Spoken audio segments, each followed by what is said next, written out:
centuries. Of course, many credit St. Dominic as kind of being the founder of the rosary, but it's a tradition that built up and led in the late 1600s, at 1571, the Battle of Lepanto, which took place in the Mediterranean, and that was when the Ottoman Turks were stopped moving forward into Europe, and was considered a major victory for Christian Europe. And so Pope Pius V at that time then put in this feast, Our Lady of the Rosary, into the calendar of the Church's feasts. And so really this particular feast today rises out of that battle that took place.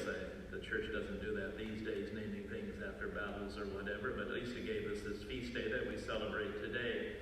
And we know that, as I say, the Rosary has been such a popular devotion in so many ways. It's something that anyone can do at any time. You don't even need a rosary. You have 10 fingers. It works just as well. But the reality is that we have the opportunity in the Rosary to reflect on the different events and mysteries out of God's relationship with us through his Son Jesus.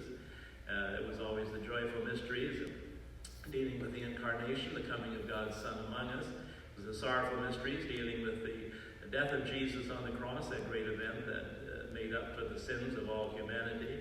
And of course, the glorious mysteries, the resurrection of the Lord, that death-resurrection event, which is the source of our salvation. As we know, Pope St. John Paul II added the luminous mysteries, and I think that was a very wise and fortuitous decision to do so, because it opened up to us, of course, the riches of Christ's ministry.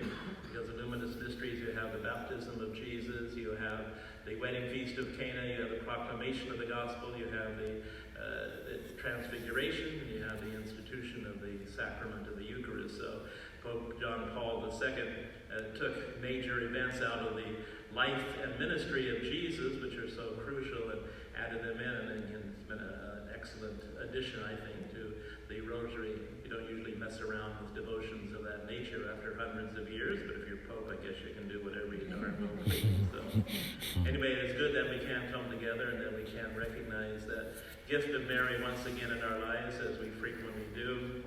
As we heard in the first reading, she was there with the apostles on the day of Pentecost. She has been with the Church in her special intercessory prayer, and she continues to be with us as we seek to serve the Lord favorably according to his will. Please stand.